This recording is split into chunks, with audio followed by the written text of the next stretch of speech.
முறுக்கு சுத்துறது நிறைய பேர் மறந்தே போயிட்டோம்.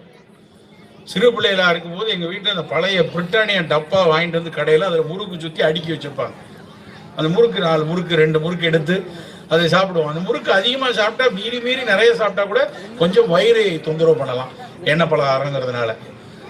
ஆனால் எங்கள் பாட்டி முறுக்கு சுடும்போது ஒரு மோனோசோடியம் குளூட்டமேட், பொட்டாசியம் நைட்ரேட், இல்லைன்னா அதில் வந்து ஒரு டேஸ்ட் என்ஹான்சர் அப்படியா போட்டு சுட்டாங்க.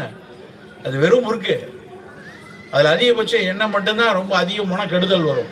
ஆனால் இன்னைக்கு கடையில் விற்கிற ஒரு லேஸ் சிப்ஸ் எடுத்து பாருங்க, இல்லைன்னா அது கடையில் விற்கக்கூடிய எத்தனையோ சாக்லேட் எடுத்து பாருங்க, அவை எல்லாத்துக்குள்ளேயும் ரசாயன கலப்புகள் அவ்வளவு இருக்கும்.